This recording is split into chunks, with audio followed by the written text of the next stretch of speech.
Hi, and welcome back to another episode of ManaTutor MTG Draft. Today, we're going to be going over how to navigate through the Lost Caverns of Ixalan drafts. So we have a few sample drafts that we're going to go on over. The first one's talking about how to stay open, and then Matt has a couple of drafts. So that's what we'll be reviewing today. Before we get into that deep dive, how has play been? Any feedback on last week? Any changes to the metagame or fun decks you've been playing? I will say I do find red blue incredibly powerful. I think it might, and maybe this is just me, I think it might be the most powerful archetype in the set that I've seen so far. I'd second. Sorry, what? I second that. I agree. I think it's the best one. It's incredibly good. I've once again run into the platinum wall that I so frequently run into in limited, so kind of struggling a little bit there, but still enjoying drafting, just not getting the same results that I was getting obviously when I was playing at silver and gold and things like that. So but yeah, no, I mean, I think I've noticed a little bit of a shift in the metagame. Certain things that were not getting taken highly are starting to get taken more highly. I think black is picking up a bit, maybe not a ton, because I still think it's not necessarily the strongest, but I think maybe people are starting to figure out how to do descend in a way that, complements a deck, but isn't necessarily the sole focus of a deck. And so that's kind of helping to, maybe see some of the pickup. I played against a particularly nasty black-white the other day that used descend a little bit, but it obviously wasn't the sole focus of the deck. So, but yeah, that's kind of just brief thoughts. How about you? I think for black, people are realizing that it's a control color. Like I don't see any aggro deck in black, so people are going into the right lane with black, focusing in on a control method. I still do think it's the worst color by quite a bit, but I also still don't think it's unplayable. I will say this, I have moved from soft avoiding black to fairly hard avoiding it right now, but that's because I'm still able to leverage the rest of the colors and get into them fine. The metagame typically shifts right about this point in the season. After about 2 weeks is when people start to figure out what the best decks are. So I think your white, red, and blues are going to start drying up. I'm starting to see some signals of that. And I think it's going to continue. And with that, I think black will open up more. We just had a comment on the channel. Somebody mentioned they noticed green black. They've had a lot of good success with that. Actually, that was in pre-release, and the lane happened to be open. And I said, definitely draft green black if that's what's open to you. Like, I don't think you actually should hard avoid it. But I've been able to pretty much hard avoid it, knowing that I can get into the other colors. But I think that will change. I think I'm actually excited for it to change because I don't think I played black at all this past week, and I'd like to experience black. I've definitely lost to some black decks, so I don't think it's horrible. But I think it takes more experience, and you definitely need either some bombs that are pulling you into black or for your lane to be completely open. To get a good black deck. Yeah, no, I think that makes sense. One other quick thing. I've noticed dinos becoming more open, green-red dinos becoming more open. I think that was very popular when the set first came out because, hey, it's dinosaurs. And I think we've said that before. But I think now that it's kind of like, been out for a few weeks, people have played with the dinos a few times. I'm seeing, third and fourth or fifth pick, like, triumphant chomps, things like that would have probably been gone like very quickly, at the beginning of the set, but getting passed to me. So, or things like Armored Kin Caller as late as like pick 8 or 9. And I'm like, okay, well, that's a really good, dino card. And I'm surprised that it's still in there. So, But yeah, that's kind of another thing I've noticed is people are backing off dinos a bit. So Yeah, that's I'm with you on that. Being somebody that likes to try to draft the open lane and not force as much, I think 2 of my last 3 drafts were red green dinos because they're open. And by the way, it's a good deck if you get the right cards. yeah. Oh, absolutely. Yeah. There's And I some think, really good spells in there. yeah, And even cards that you wouldn't necessarily think are amazing, like Panicked Altasaur. Panicked Altasaur is not a bad card. I like it a lot as the top end. Yeah. Yeah, right. It So just block out all the flyers, be a good defensive thing that can still get in damage on your opponent's turn. Yeah, I yep, like Panic Altasaur a lot. yeah. Also, people are starting to catch on to the word like of staggering size. I've been a big fan of staggering size for a while. That's the one in the green +3/+3 instant and trample. Trample in the set is huge. I think it's the same reason people keep on wondering, like Itali's favor, why is that so good? Well, that one's good for multiple reasons. That's better than staggering size. Yep. But that one's good because you get the +1/+1 and you get something else on the board and you get the trample. Yep. But And it's a permanent if you care about descend, right? So right. But staggering size is just a good card. I think people are starting to come around to that, but I do see staggering size still go way too late. And you should be picking that up more. I got it at one point. I do fall into a trap sometimes of like when a card is good, just play all of them that you get. And I got 4 of them, so I made four. I think there's a little bit of diminishing returns. Right. Four copies of staggering size might be too many. Although I don't know, like you could make a case if you weren't playing a lot of other instants and sorceries, if you played it in lieu of removal, because it can be a form of removal. So right. Like you could potentially do that. But that was exactly what I was going for. I still kept, I think I had an Abrade, so I played that for sure because it's a Abrade, right? But other than that, I didn't play most of my like my Huatli's First Strike, the 3 3 mana one. Like I cut that in favor of a staggering size. And eventually I realized, well, at one point I drew all 4 and I had 4 in my hand, and my only creatures that were left was petrified creature, and I'm like, well, if I only had a Huatli's Final Strike here, I could have my big dino that's petrified. I could kill the creature that's flying over, threatening me. So although I would have loved it if you just had like a 1/1 and like 8 mana open, and you were just like, I'm gonna drop 4 of these and do 13. Right. I just needed that one creature. That's all I needed. But so I've learned to max out my staggering size at 3. I think you want 2 to 3. And most of your that sounds right. Yeah, plus some removal. Yeah. But yeah, how about we dive in and we can talk about a couple of drafts that we did recently. Let's do it. Switch over here to our draft. So first up, pack 1, pick 1. I pick up a Braid. It's still one of the best commons. I mean, it doesn't have the highest win rate, but it goes in any red deck, and it's just a great card. Especially in this set with artifact. Exactly. Honestly, this isn't a great pack, right? Yes. There's not a whole lot to choose from here. I think a Braid is pretty clearly the best there.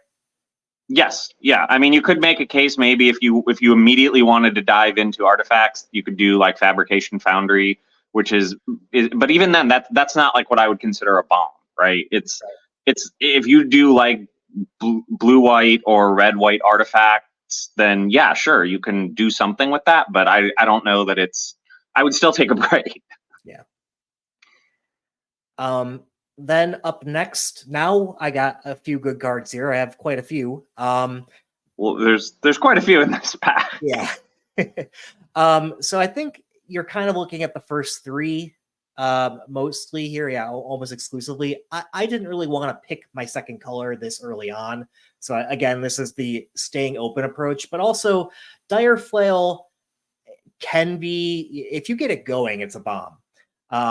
Admittedly, it takes a bit to get going, but honestly, even just 1 mana for a quick 1+2/+0 is really good on a lot of these like cheap flyers. You can throw them on too. So I think this is just the best card, and it keeps me in a single color. Yeah, no, I think that's great. And I'm honestly confused as to why whoever had this pack before you didn't pack one, pick one dire flail. I mean, there's clearly an uncommon that they picked, so we don't know what it is, but for me, it would have had to have been a really good uncommon to pick over dire flail, because it is a pretty good card. Right. It might just be also like maybe I'm dealing with an inexperienced player to my right. That's true. Yeah, that's very true. The only thing I can think of, right, is dire flail does also kind of lock you into an artifact style with a deck a little bit, because you want to have. I mean, yes, you're right. Even if you just pay it for one, and you have the +2/+0, but you do really want to get that, dire blunderbuss effect to where, you can just blast something every time you attack with that creature. So, it does kind of play better in a deck that's like, say, blue-red or blue-white, or sorry, red-white or blue-red. Yeah. But anyways, yeah. So then we get into a few cards here. I mean, one that sticks out to me right away in the same vein is Diamond Pickaxe. Also really good to equip to some flyers. Poops out the treasure tokens, which are useful for artifacts and for ramping you and splashing. Yep. Just a good card. Combos with dire flail. I mean, right? You create the treasure token, then you sacrifice the treasure token and kill something. Yeah, I don't really think anything else here is in consideration. I mean, Old Tech Cloud Guard is one of the best commons in the set, if not the best. I actually have it ranked in my head as the best common in the set, but I'm not picking it over Diamond Pickaxe, especially with my start. Sure. Yeah, no, you're already in one color, right? And that makes sense. Deadweight, not a bad card. There's a few others in here, River Herald Guide, a few other commons that might, be worthwhile, but I agree completely with that. Yeah. Moving on to pick 4, we see one very strong card. Thrashing Brontodon is just a very efficient creature, as well as a form of artifact enchantment destruction tacked on top of that very efficient creature. So yeah, that's really what it is. I'm just picking the best card of the pack. And here, starting to think, this is pick 4 is hard to be a signal per se, but I'm going to start leaning towards red-green dinos at this point. But I'm not. Don't lock in this early. I think that's kind of the point of the episode too. Yes. Is sometimes they're just, there could be really good cards out of the pack. Now this time there's a rare in the pack, so people did not pick a rare over Thrashing Brontodon. It looks like they picked some commons and an uncommon, because there's only 2 uncommons. So that helps favor that this is a stronger signal than typical on pick 4, but it's still pick 4, and the person to your right might be waffling as well. So you want to favor your later picks as signals. So staying open. Yeah, no, I think that the Brontodon is an excellent card, so it's an obvious pick. The only thing I'd say, and I haven't looked through this whole draft, so I'm going through it with you, which is interesting. Seeing some of the white that was available in earlier packs made me think that white may be open, right? Like the Cloud Guard on pack 3 had not been picked yet. So it's possible white is a route. So, you could consider like Sunscribe or Deconstruction Hammer in there. Both, I think, are solid cards. Deconstruction Hammer has a similar effect to the Brontodon, right? In terms of blowing something up. But I mean, it's hard to argue with a 3-mana 3/4. So, right. Moving on to pick 5, we see a few things that are decent, but sticking with the red theme, I pick up Italia's Favor. I do think that's just the best card in the pack, personally. I do see, Ironpaw Aspirant as well for the potential white path that you talked about. Some people might like Dowsing Device. Yeah, I was gonna say I probably would have taken the Dowsing Device here, but that's just, I think, comes down to preference. Right. I'm not sure like how this is on stats. Kind of curious now. It's fairly high. Yeah, that's 58.9%. Yeah, I've won with Dowsing Device a number of times, primarily in blue-red when you put it on or when you use the land ability on a flyer.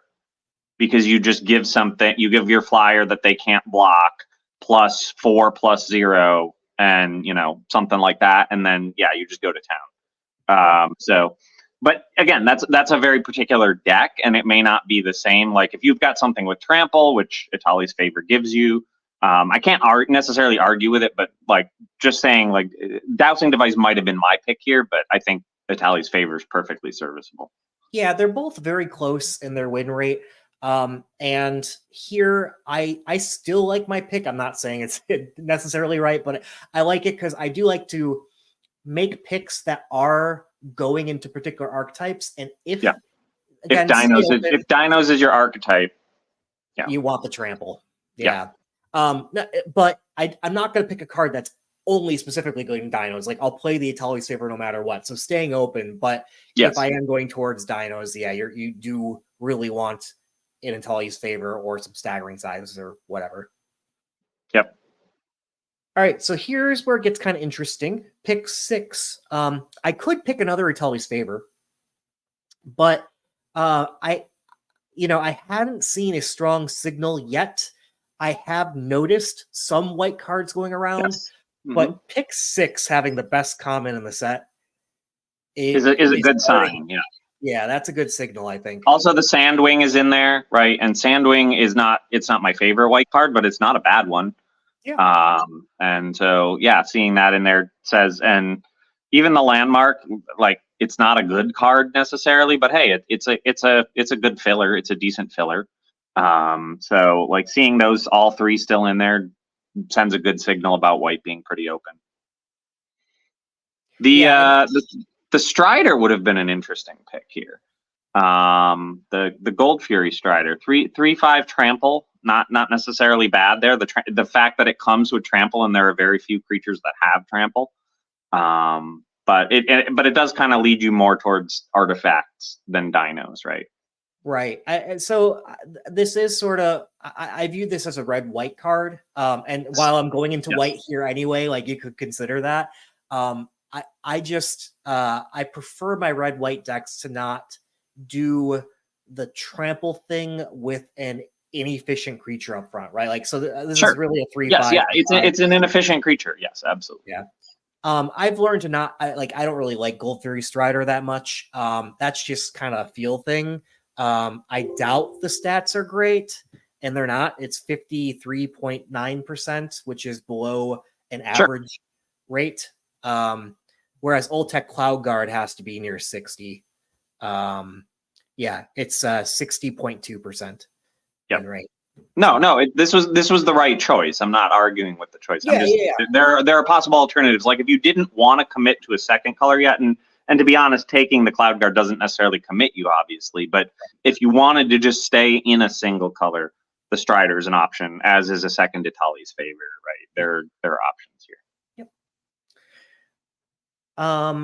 Up next, pick 7. Another interesting one. I could, again, Itali's Favor, and I'm happy to pick up several of these and chain them in some cases. But there's also a Miner's Guidewing. Yep. And I'm well set up. So there's a few things happening here. I'm well set up for the cheap flyers. A Flying Vigilance that I could stick a pickaxe on or a Dire Flail on, or even the Itali's Favor on is all good. Yep. And white continues to flow. This is one of the best white commons. Yep. So I'm leaning now towards the signals that I've seen. And so I'm picking up a Miner's Guidewing over, which I think is better than the second Itali's Favor at this point. Yeah, no, I don't think there's anything else in that pack that I would take. I'm looking at it, and I mean, I don't think there's anything else in that. Pick 8. There's a few options here.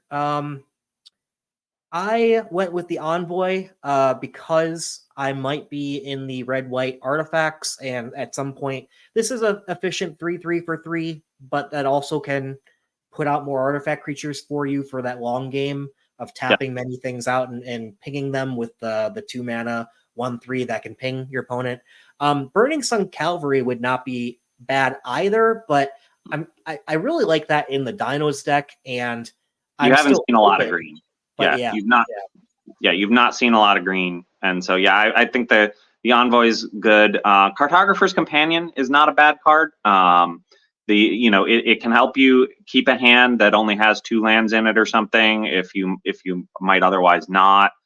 It's a little bit below rate, but it's also an artifact to craft with. It's also does other things. So it's not bad. But I think the Envoy is the clear standout.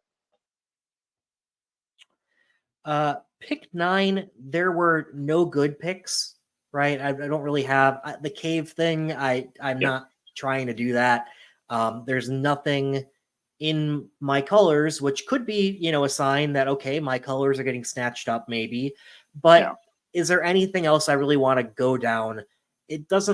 Nothing here looks attractive to me. And when you have like wasted picks, if there is some kind of fixing, I prefer to get that fixing so that I can stay more open later. Some bomb I pick up in pack 2 or in pack 3 that I need to splash for, this is your time to do that investment. Now, I don't want to really splash, right? It's only if I think I need to and it'll get some great bomb or something, but you can't splash if you don't have any fixing really. So pick it up now. Yep. Agreed. Pick 10. Here I actually disagree with my own pick. I like the Cavern Stomper, and I still might be going down the Dinos path, or even white-green potentially too, which Cavern Stomper is a decent card for those. But the Deconstruction Hammer would be better on top of my flyers. That would be the right pick, I think. Yeah, I was going to say that I think is probably the thing, especially and this is easier to do in something like 17 lands here, right, where you can see the known missing. But right, this is the pack where the Eatsqueath was in, right, and so if you'd known, right, and thought about that, like, oh yeah, this had an Eatsqueath and that was taken, then thinking, well, that person is clearly playing dinos, and so not trying to compete with the dinos here would have, I think, been the better choice, right? But that relies on a lot of memory, right? Like that relies on you to know that that was in that pack and everything. So right. I will say this: sometimes I will draft with 17 lands up because it updates pretty real time, and you'll see the known missing. I will say I recall I did not do that with this draft, laziness or doing it on one screen. But yeah. That's fair. The next pick, well, since I just picked up the Cavern Stomper, I do see a lot of green here. So I'm, like I mentioned, staggering size is a good thing to pick on up. Yeah. No, I think that's the clear winner. And now we're kind of down to the dregs, right? Exactly. Just I like to have a cave or two. Tectonic Hazard, I will note, there are a fair number of X1s. And it's not necessarily a terrible card, especially if you end up running up against a black deck that plays all the 1/1 death touches, right? Like, I have not actually successfully played this card in a deck, but I am always tempted by it because you run up against these, because trample is so rare, right? You don't want to attack into those 1/1 death touches, or things like Poison Dart Frog, and so you're always just like, well, if I had a Tectonic Hazard, this would be great. But I've not actually put one in a deck, but I just think about it every now and then. Yeah, I mean, I've never played this card, but I think this is a better sideboard card. I feel like for the reasons you mentioned. I don't know that it's worthy of a main deck, but it can also be like for those 1/1 gnomes, right? Like those 1/1 gnomes that the Envoy generates, things like that. I think this could be main boardable, but I've never actually done it yet. Pick up a random 2-drop filler. Yeah. Actually, I picked the planes here over the Saga of Stupefaction. That's just me passing a signal on over to my player to my left, saying like, I'm not in blue. So if you want it, if you want blue, we can avoid stepping on each other's toes. you're for those that don't know, you're friends with the people to your right and to your left, right? You're partners with them. You're trying to combine to not step on each other's toes and draft the best deck possible. So doing things like that sometimes helps. I don't know if the person listened or not, but yeah. Yes. Yeah. And yeah, just got mountains there. So now pack 2, I review things. I'm still kind of at this point, I know I'm in one of the red, green, or white colors. Yeah. I don't know which of those, and I'll let what comes my way decide. So the best card in the pack in those colors here is another Thrashing Brontodon. That's what I picked. Yeah, I could see an Idol of the Deep King as well. It's decent removal. So I wouldn't necessarily fault that as a choice here, but yes, I think the Brontodon's a better pick. Yeah, Brontodon's just such an efficient creature. I mean, honestly, if I were to pick another thing, the next thing I would probably pick would be Panicked Altasaur. Yeah, Panicked Altasaur is also, as we've discussed, a good card. So. Yeah. But Thrashing Brontodon is I strictly better. It's just efficient and it can kill artifacts and enchantments. Pick 2. So I'm straddling the line. I'm still picking the best thing in my colors and staying open. So the next one is Oltec Cloud Guard. I could pick up like a Huatli's First Strike or a Rumbling Rock Slide or something like, or even a Cloudy Scavenger. Not bad. Yeah. But I do think the Oltec Cloud Guard is better than all of those. Yeah. Dinotomaton also, I think, a decent pick potentially here because it's a dino. But up next here, I just wanted to get another 2-drop in that I know I would play in any because I am staying open. Yeah. And in a way, this also is fixing to get if I do need to splash. So I notice at this point, I am towing the line a bit. I usually tow the line about, this far, if not farther. But if I continue to tow the line, I might have an issue making playables. And that's fine as long as I prepare for it now. And this helps me splash something like the Oltec Cloud Guards if I need to, some of my later plays, if I need to make playables. So that's why I picked up the Compass Gnome specifically. Is it really the best card in the pack? No. In fact, like if I knew I was, go ahead. I would say Bristleback would be the other choice. I don't even know the Bristleback actually. Oh, Nurturing Bristleback. Yeah. Yeah, I mean, it's a dinosaur. I have played him before. I think I played him only once. I would probably lean towards the Sunshot Militia. In case I'm in red white, but I don't know that I'm in red white, and I don't need too many Sunshot Militias, like maybe 2, and I can maybe pick them up later. Got it. Yeah. No, I mean, the only reason, so I would say the Compass Gnome is likely to potentially wheel. Yeah. I think that's the only reason I would maybe not pick it here is I don't know that people pick that very highly. I mean, I think it should be picked higher than it is. I think it's a very decent card, especially when you're trying to fix. But that's just preference here. It either way, it's a it's kind of a 6 in one hand, half dozen in the other kind of pick here. So I do think it's picked more highly than you might think, because it can be picked by anyone, right? So sure. Yes. Its average last seen at is 6.1, meaning pick 6 is about as late as this typically goes. So I'm not likely to actually wheel it here. But the other 2, like the Bristleback does get picked earlier at 5.45 and the Sunshot Militia at 6.11. But yeah, I'm yeah, it may not. I've seen a number of them wheel. So, yeah. But yeah. Explorer's Cache up next. Yeah. Malamet Battleglyph, I think would be potentially a good pick here too, though. Yeah, I think so too. I think Malamet Battleglyph is actually a better card than Explorer's Cache.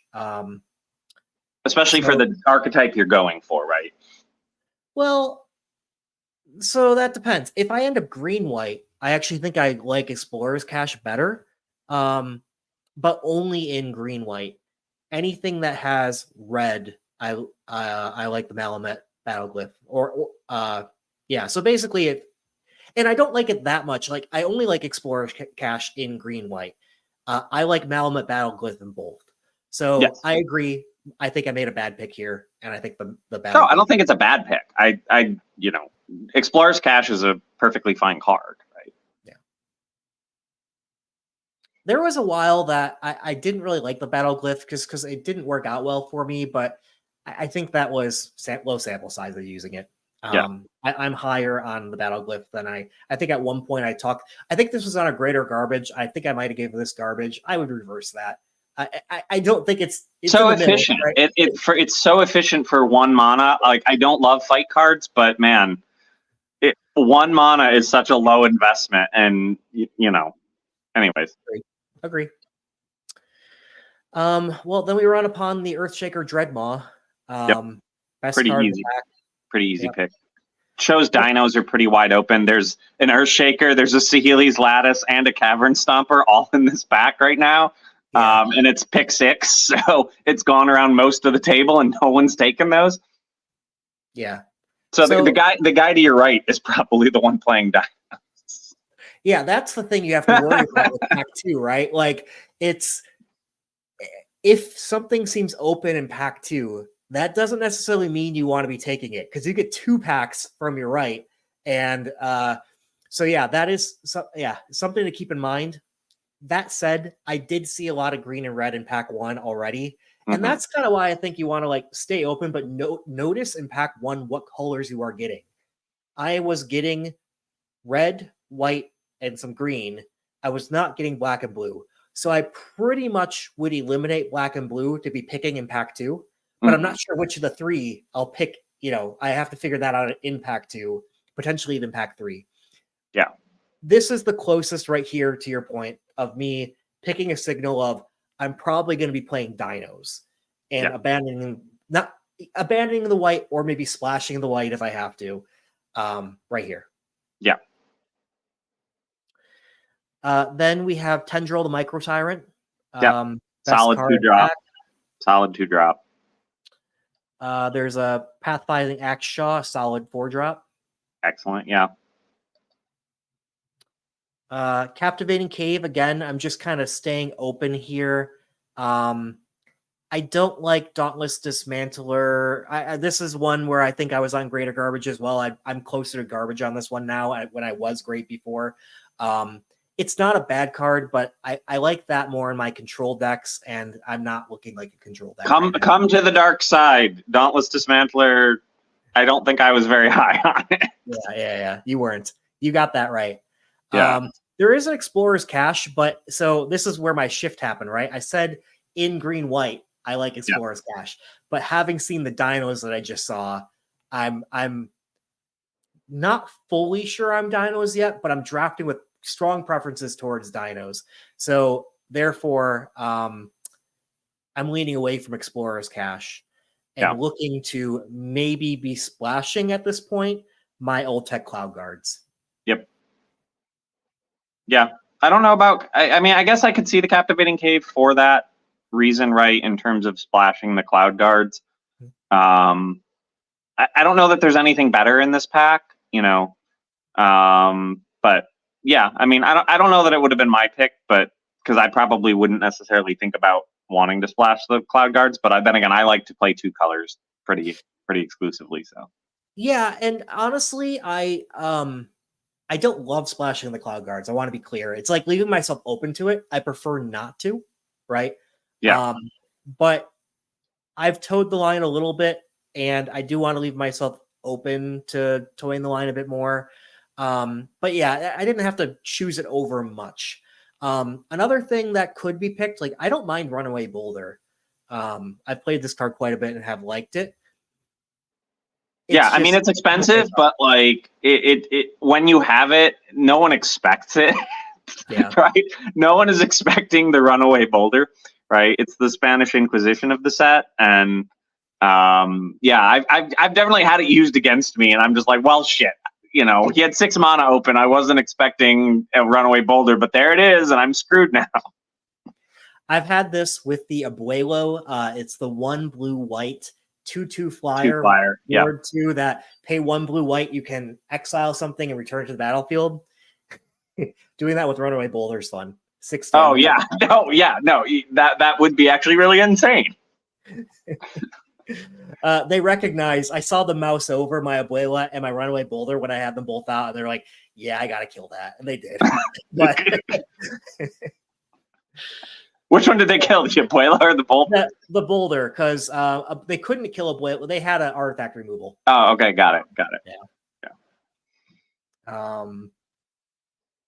Here, there's a few options. I don't know about my pick anymore. I probably want the Altasaur actually here. Yeah. I don't mind. I like playing an Acrobatic Leap as well. Of course, we mentioned leaning towards green-red. I probably would do the Panicked Altasaur here, but I noticed I only have 1 cave right now. I do like to play 2 when possible, so I picked up my cave. I looking at this now, I do have the Panicked Altasaur, but yeah, I mean, I don't mind grabbing any of those hidden caves, right? But for me, it's like there has to be nothing else in the pack I want to take. Now, don't get me wrong, the Discover is fine, right? It can be a great late game, but the odd thing about it, right, is the thing I don't like about it is you pay 5, and then you only discover 4, and you're probably going to hit something that costs less than that. And so it's like you're massively overpaying for whatever you get, and you don't even know if it will help you. But at the same time, it is sort of a form of card draw, right? Like it is a way to get more out of your deck. So I don't mind it, but I don't put it high on my priority list when I'm drafting, typically. Yeah, I agree too. I don't put them high, but I do like to pick them up when I can, and I do like to have usually 2 is what I aim for. If I'm playing a faster deck, I will then only want to do 1 because I don't like it being in my opening hand and being what causes me to not be able to play my 1-drops in those decks. But other than that, 2 to 3 is what I prefer. But you're right. I wouldn't take it over good playable cards, and I think I missed that on the Altasaur here. Up next, Watley's Final Strike. Yep. Pretty simple. Yep. Then honestly, it's just picking up some filler here and there. Doesn't matter. I did get a bomb pack 3. This Camille, the Inner Sun. Oh yeah, definitely a bomb. Oh yeah, I lost a game to this. Like right, like you just getting a free 5 cost discover 5 every end step, man. Like if you can't get rid of that, like, and if you're in somewhat of a stalled board state, that's just going to win your opponent a game or you a game, right? Right. So yeah, I would easy pick there. I mean, there's not even really much else in the pack that's in your colors, right? Sure, there's another Watley's, but like, yeah, no, instant pick that one. Then I just go for a filler 2-drop that is into dinos. I basically my 2-drops were not looking that great. I wanted some more. So I decided to invest there now. Yep. No, I think that's a good, it's a solid 2-drop, right? So yeah, I think that's a good pick there. So here's the thing where I towed the line. I wasn't quite sure yet. I was seeing a lot of white here. And remember, so this is where that fear picked up of what if the guy to my right had dinos? Right? Like now I got all the white coming my way and I'm like, where am I going to go? And I don't see anything in my green or in my red that I want. So I'm investing now in my white. And Clayfire Bricks, I think, is the best card in the pack, but that one is really, it's fine in any. It might even be the right pick here. I don't mind it in like my control decks either, but it's fine aggro. But Vanguard, I don't know. That's a tough one for me. I don't know what the right pick is. I if I was Honestly, this playing pack is white, not great, so I don't fault it, right?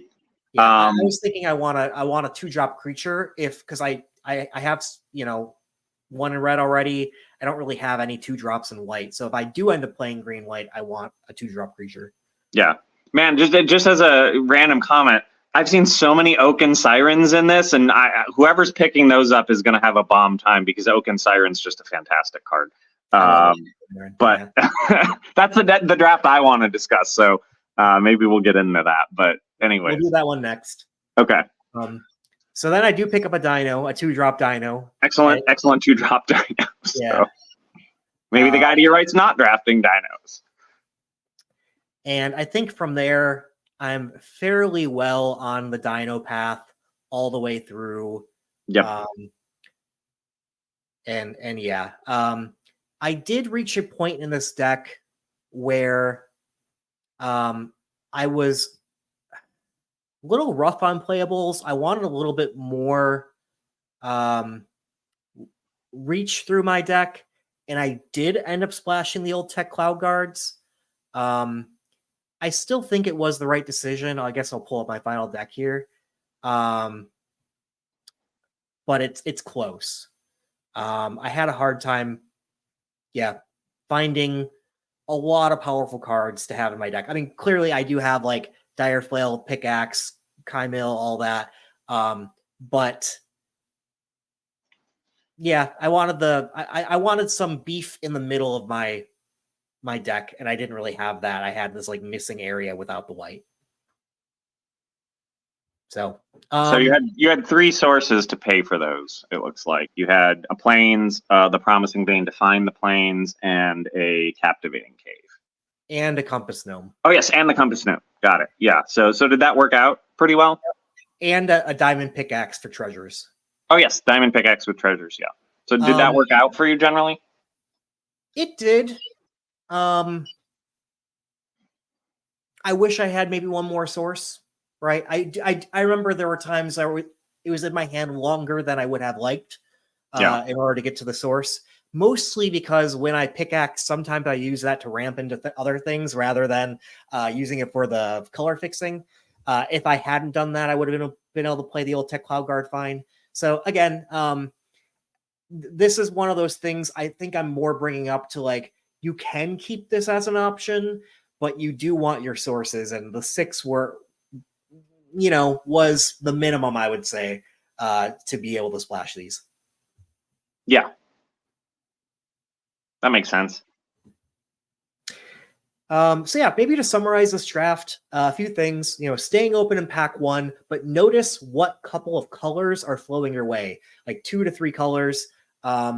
And then if you started heavy in a color that's outside the colors that are flowing, keep that color as an option, but you won't commit to it yet. Yep. In pack 2, let the bombs determine your colors, but otherwise draft with preferences towards the colors that you notice flowing in pack 1, because those colors are likely to flow back to you in pack 3, not as much in pack 2, right? And then typically you'll know your colors mid to late pack 2, so you can ensure you hit playables. That's kind of what I wanted to show with this. A little bit of waffling can be done, but using signals that you've seen and what colors flow, especially in pack 1, to help guide, your horizon of possibilities that you then narrow down into in pack 2. Yeah, no, I think that's a great summary. And there's a similar theme, I think, in the deck that I want to discuss. Which is it did not trophy. It went 6-3, but I think it could have easily trophied. There were a couple of games that I had the opponent down to like 1 or 2 life, and those were just kind of down to top decks and things like that. But it has a very similar theme, right? Which is, taking things early that you in one color and trying to stay open to a couple of alternative colors as your second color, and then kind of just letting what you get guide you to where you need to be. So I don't know if you want to pull that one up, and we can maybe dive through it a little bit. All right. Yeah. So here we have a draft of mine. Pack one, pick one. I took the Kite Sail Larcenist. I love this card. It's a fantastic. It's not quite a bomb, but it almost is in a lot of instances. A 2/3 flyer for 3 that has ward and turns one of your opponent's creatures into a treasure token. This card's a bomb. Yeah. Okay. Well, I mean, I don't know that I quite consider it a bomb. I think it's excellent though. I would probably put it at like a B+, but it's definitely up there. There's gotta be A range. It probably is in terms of win rate, I'm sure. But yeah, 65.8% win rate. Okay. Yes. Okay. Fair enough. But yes, easy pick. Pack one, pick one. Master's Guide Mural is there, but that instantly almost commits me to like blue-white artifact craft. There's a couple of other decent cards in there, but Kite Sail is buying away the easiest pick there. Pack 2, I don't see any good blue. There's only one blue card in the entire pack. So I kind of just went with what do I think the best card in this pack is? I don't know that I'm going to be playing blue. Triumphant Chomp is a decent removal spell, even if you don't have dinos. So it was a pretty easy pick there to grab that, and then kind of keep myself open to going something else or going in a totally different direction if there's no more blue flowing my way, something like that. Makes sense to me. Yeah. Similarly, pack 3, right? I don't see any good blue. I mean, Waylang Pirates, Waylang Pirates is not a bad card, but it's not something I'm, looking to pick up super early. So I went similar to what you did, right? Taking the Oltec Cloud Guard as one of the best commons in the set, or potentially the best common in the set, because I know with Kite Sail, I could easily go blue-white. I could go red-white.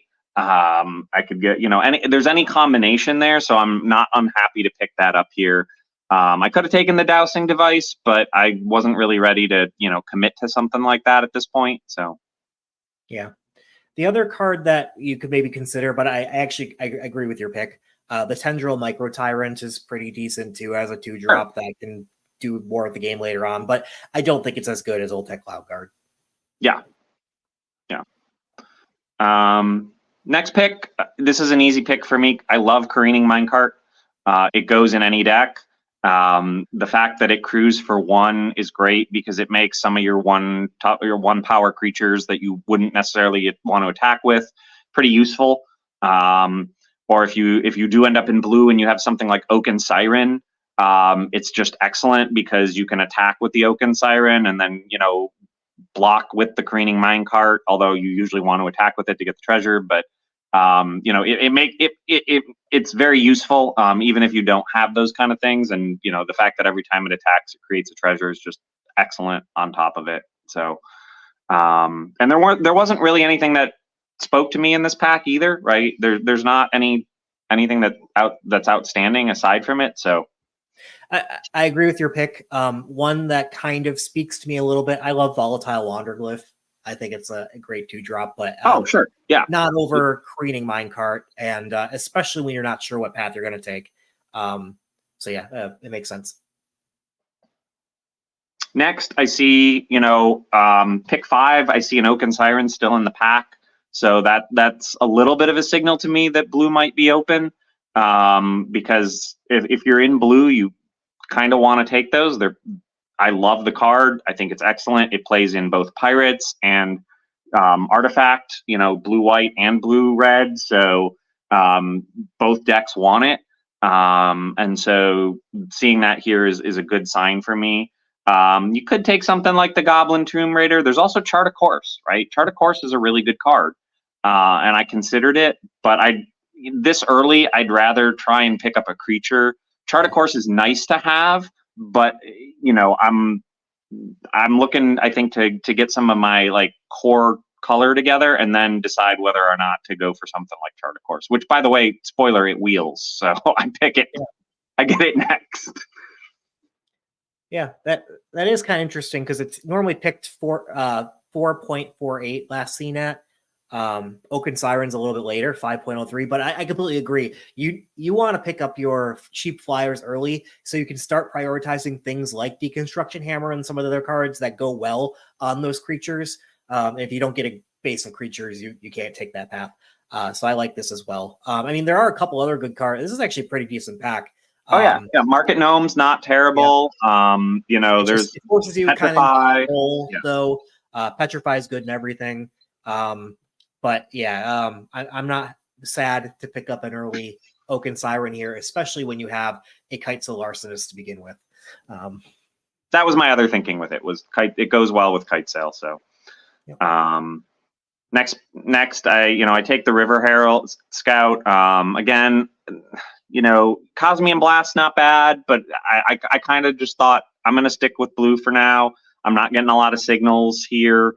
Deconstruction Hammer also pretty good, but again, picking up another solid 2-drop creature is pretty good here, and so I was happy to take that. I don't love Shipwreck Sentry for a lot of reasons. I just don't think it's that good. It's too variable, right? It's always a decent blocker, but you don't want to be playing a 2-drop wall basically.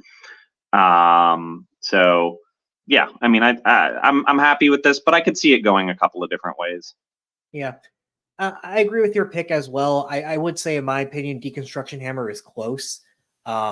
Just because your 2-drops you do in one drops you do really want to have flyers, but like investing in River Herald Scout's a good card, and getting your basic creatures up front that you want to play as your low drops, never bad. And I agree with the pick. Yeah. So next up, I don't see a lot. The Envoy of Okanekahau is okay. I considered that one as a strong pick here. I ended up going with the Brazen Blade Master, just because I already have a couple of artifacts, and if I do end up in blue-red, artifacts are pretty big. I've already got the Careening Minecart, which creates more, and I thought, well, the odds of me having 2 artifacts and this just being a 4/4 for 3 effectively on the attack is not bad. So the only thing here I'm thinking is you really haven't seen much red. I mean, it is just pick 7, but sure. I'm kind of leaning towards investing more heavily into blue, actually. So like Envoy would be a decent pick, but Out of Air. I haven't hated Out of Air. Yeah, this thing. I don't. It's interesting. I don't find blue to be a control color in this set though, and so it's not a bad card, but I don't know that. I don't know that I like it a lot. I'm not playing this as a control card. I'm playing it as a tempo card. I'm playing this as get out your 1s and 2 drops, and then just not let them play anything or bounce whatever they play. That's fair. That's fair. But yeah, I mean, I think the Brazen Blade Master is decent here, especially if you do get into like a white-red somehow. Yeah, this was probably my first speculative pick. Right. I think this was my first real speculative pick where I'm like, well, if I end up in blue-red artifact, I did, spoiler, but this pays off really well in that. Okay. Here, just again, I don't love Brackish Blunder. It's not. I just don't like it. It is more of a tempo card, but it's not my favorite card. Pirate Hat. What changed on that? Because I don't like Brackish Blunder either, but in our set review you did. I'm just wondering, do you have that experience with it? Like, I think just experience playing it. I think experience playing it is. I liked it in our set review because my thinking is blue is more of a tempo control color, but in this set, I find in the 2-drop or in the 2 slot, I'd much rather play a creature, and so as you can see, like with the Oaken Siren and the River Herald Scout, I'd much rather play either of those over Brackish Blunder. Now, Brackish Blunder might be better late, but late in the game, I'm trying to get I don't know. I just haven't found it very useful. I guess that's the best way to put it. And maybe I'm just running into bad situations with it, but my experience with it has not been very good. I don't think it's that great in the stats either. It probably isn't. But either way, I think Cogwork Wrestler is very good. So yeah, 57.3% for Brackish Blunder. I mean, it's not horrible, but it's also not that great. I mean, you kind of want look 58% above is kind of what I use to think a card is pretty decently good. 60% and above is what, like, your top cards type of thing. Yeah. 1% difference is pretty decent difference, by the way, just if people aren't sure when you're talking about these averages and how they perform. But yeah, Cogwork Wrestler is just the best card in the pack here. Yeah, and it does play into artifacts, and the fact that I can cast it off of an Oaken Siren is just amazing, right? Like, I can attack with that Oaken Siren, and somebody attacks into me, and oh look, all of a sudden, turn 3, your creature's now dead because I played something and got some damage in. So that's the other reason I like it, is it's just fantastic with Oaken Siren. Yep. And then speaking of, next pack, another Cogwork Wrestler here. There's a lot of blue in this pack. So this is interesting, especially because this is pick 9. This pack has gone all the way around, and there are still 4 blue cards here. So this is like telling me blue is wide open. No one's picking it. And so at this point, I'm firmly committed that I'm probably picking that blue is definitely one of my colors. Now, I could go in a couple of different directions for the second color, but that's kind of the keeping open here is, right, I know I'm doing blue, but I'll kind of see where the winds take me in pack 2 and, maybe make a decision based on that where I'm going to go. If you had to pick a second and third color like that you could potentially go to, and so position 1's blue, clear, what would be 2, what would be 3? Right now, my second is probably, based on what I've seen, my second is probably white at this point. I can't, thinking back to when I did it, which is interesting because I only have 1 white card, but I did see the couple, like the Envoy of Okanekahau. I did see a couple of Deconstruction Hammers go by. So at this point, I'm thinking, well, white might be my secondary color, but I still don't feel like I have enough information where I want to commit to it. And good blue cards just keep coming. So I'm going to just take that and see where I go. So I think I would have made the same pick of you for every single card you made so far. So we're on the same track. But here is the first thought that I have different than the thought you had. My second color would be red, and only because of this pick. It would have been white the pick before. Volatile Wanderglyph is a pretty decent red card. Like the rest, these cards don't matter. These other cards. Volatile Wanderglyph is a very playable card. And the fact that that's still around makes me think red is now my second color with white. It doesn't mean I'm tied to the red, right? But I noticed that, and that caused me to switch my order. So now it's blue, red, white. Yeah, and I do end up going blue, red, and so that's perfectly in line with it. And you'll see, I think in the next pack, I take the Itali's Favor, right? Yeah. Itali's Favor has made its way around. Ancestral Remembrance is just at best mediocre card, so this is an easy pick. Yeah, I've come down on the Ancestral Reminiscence because yes, sorry. Yeah, there are other things that can represent card draw, right? I'm now coming around to Inverted Iceberg is really a draw 2 card. Yes. There's the other craft cards are how you get your card advantage. You don't need the Reminiscence. I'm not saying it's unplayable, but I liked this. It's filler for me. Yeah, it's filler. And Itali's Favor is way more likely to make my deck. Oh yeah, for sure. And then I see the Wheeled Waylaying Pirates, so I'm again pretty clear signal. Blue is fine. Yeah. So that I take that. Here I take the Shipwreck Sentry. It doesn't matter, but seeing 3 blue cards out of the last 4, no one's taking blue in this pod. So so this is one of those examples where your color is blue, right? There are cases where you picked one color, now you're waiting to find your second color. Yes, yeah, I've picked blue at this point, but staying open to my second color here. Here I see a wheeled chart of course, right? Like pick 13, which chart of course is an excellent card. So I almost took it the first time it came around. So I'll gladly take the wheel. That is interesting. You see Deconstruction Hammer, but I do bet that this isn't picked as often as it should be. It's a pretty good card, but yeah, average last seen at 7.17. People are not high on this card yet, and I think that'll change over time. But yeah, Charter Course is a better card and just a clear pick, especially since you know you're going to be in blue. Yeah, and I love it for a lot of reasons, but again, with Oaken Siren, it's just fantastic. Yeah.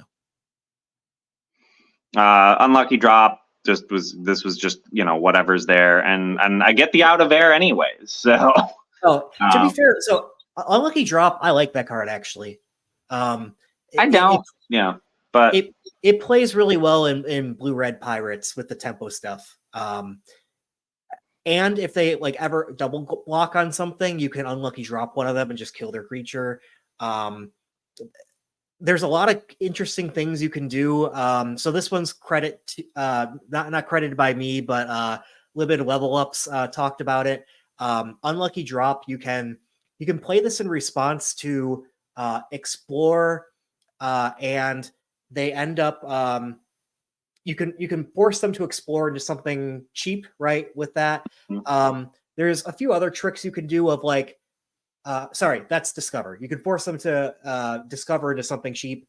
Explore, you can play it in response to them exploring, and they won't get any advantage because you do it to the creature that is exploring, and then they put it on top, and they don't get the land because it's not a land, and their creature doesn't get and they don't get the +1/+1. Yeah. But there's a lot of like weird little tricks with this one, but really I just like it as it is a form of removal. Because they don't get to draw a card the next turn. Yes, they can get their same creature back, but the instant aspect of this alongside a tempo game specifically, like if you're going aggro, then these cards are pretty good to remove blockers and slow down your opponent's game. Yeah. I just don't like the cost. I don't like 4 as a cost for that. I like if it was 3, I would play this all the time, right? But 4 is a pretty dear cost to pay for that. Yep, that's fair.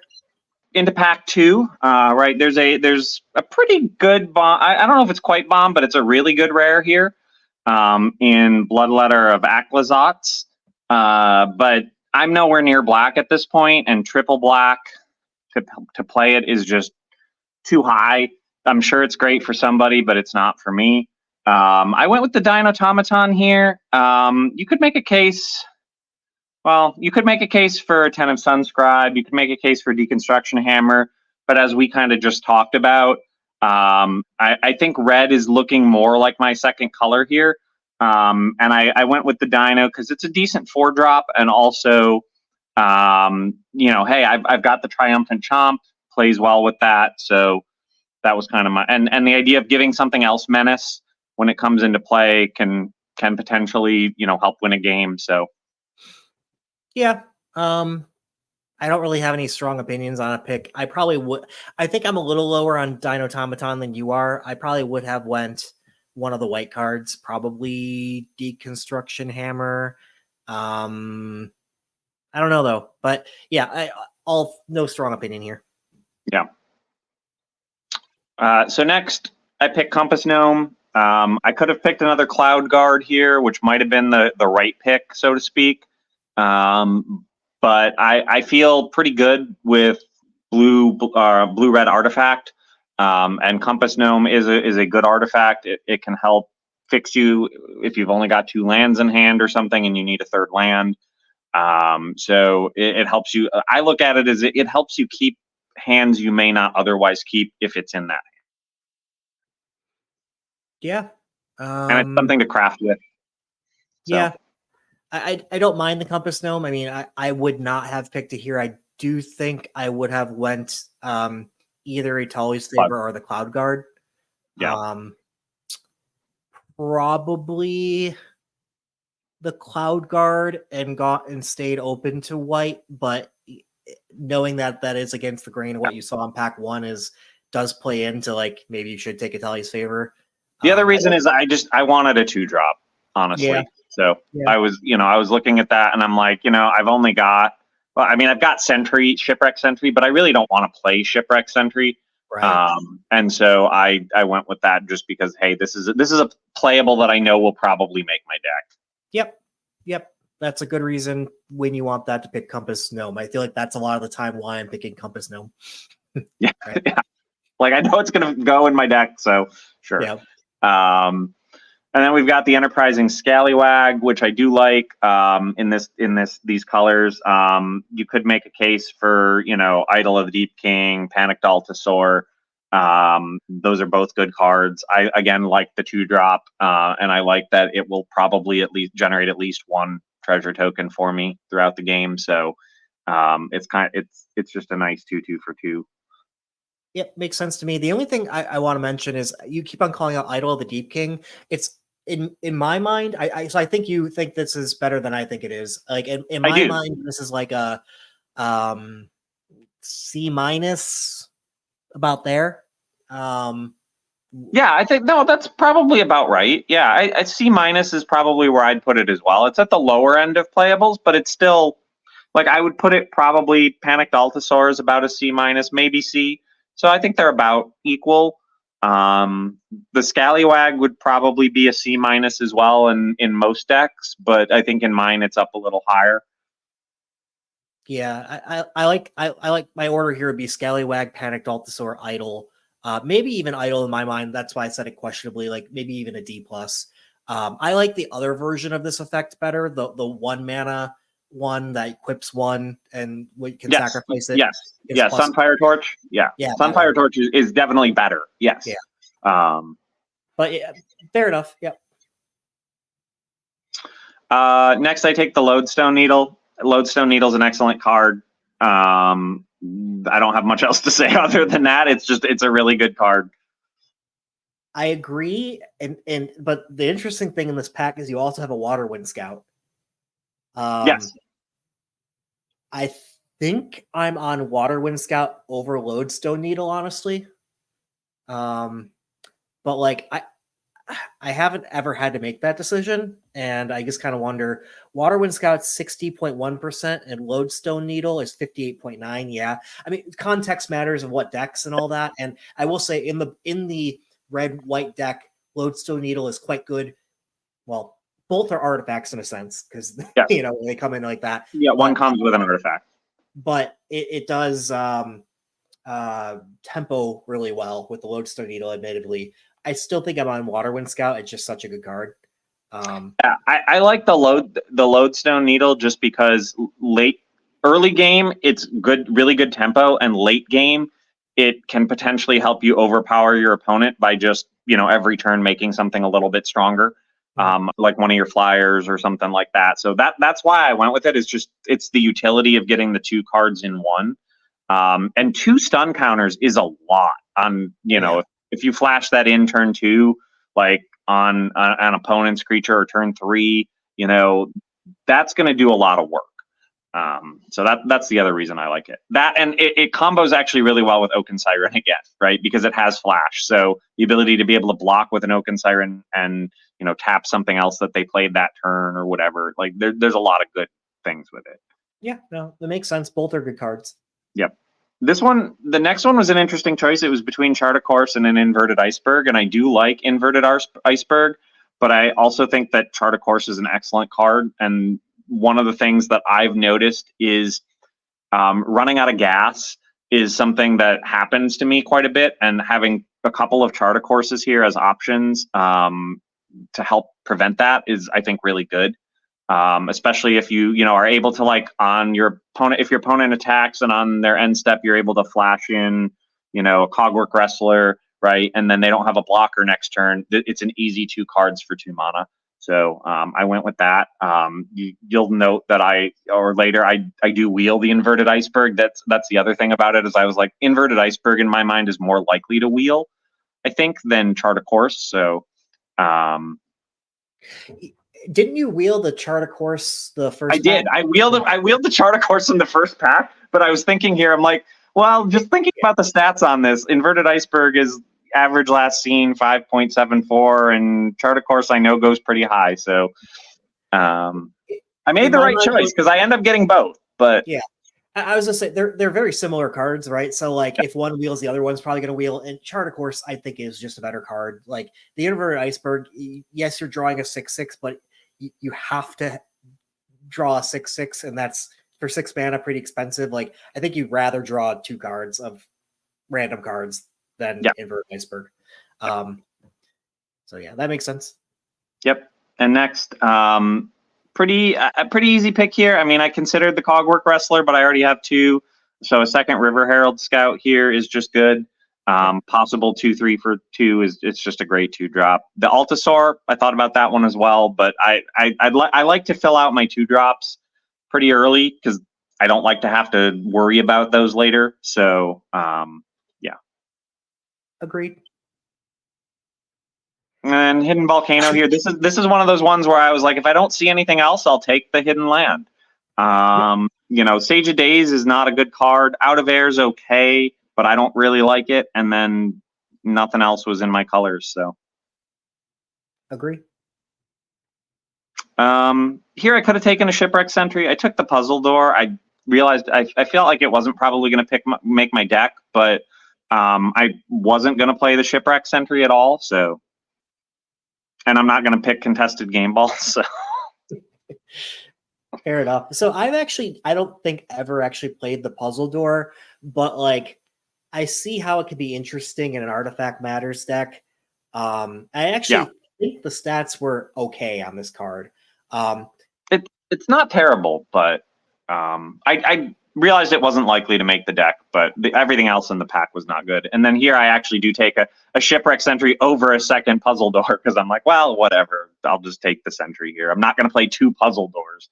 So if I do run really low on, turn 2 cards. And then, the third Cogwork Wrestler. Here I do take a Brackish Blunder. And then I just take whatever because there's nothing in my color. And then I do wheel the Inverted Iceberg. So, and then fourth Cogwork Wrestler, why not? I think you might be the only blue drafter at the table. I probably am. I realized that at this point. I'm like, man, I'm just getting all the blue, so whatever. No one else has taken it. So I'll just take it all. Why not? And then pack 3, I open a bomb, in Dire Flail. So that's the obvious pick. There's nothing else I'm considering in this. I mean, a Braid is not bad, but I'm going to Dire Flail is a Braid on a stick. So I'm just going to take that over especially with all the artifacts I have. So another Oaken Siren, love to see it. You could have maybe taken another Inverted Iceberg here, but I love Oaken Siren, so I'm going to take it. Yep. Here, pick 3, I get a Breaches, so why not? It's just excellent for this deck. So. Oh, and then the next pick too. Yeah, Zoetic Glyph. Perfect for this deck. I mean, I'll love turning a treasure token into a 5/4 any day. So from here on out, I'm just kind of filling things out, right? I've got the core of a deck. I get another Oaken Siren next, so that I will gladly play 3 Oaken Sirens in this deck. At this point, I could have taken another Inverted Iceberg in pick 6. Interestingly, there's still a rare in this, but it's a very bad rare. So, I wouldn't play it, but it's probably great in constructed, but it's not good in limited. I do take a Rumbling Rockslide because I know I'm pretty low on removal, and Rumbling Rockslide is decent removal. So, there are other decent blue cards here, but I've got my 2 drops filled out pretty well. And I don't need a Merfolk Cave Diver, and Rumbling Rockslide's great to have. Yep. Get another Enterprising Scallywag, just more gas for the fire. So I do think that this one's a miss. The Waterwind Scout's better. You could make a case for that. I think you might need to yeah, you might not have played against or played with enough Waterwind Scouts. It's pretty good. I'm not disputing it's good. I'm not disputing it's good at all. Yeah. I know the win rate's up there. I do. Yeah, 50%. Now, I agree that Enterprise Scallywag is an interesting card. But yeah, it's like 6 percentage points lower. That's all. And yeah, adding to your flyer count wouldn't be horrible with a lot of the cards that you have, like the Dire Flail and Sure. Yeah. No, I mean you're probably right that the Waterwind Scout is the better pick here. Anyway. Yeah, but I like the Scallywag.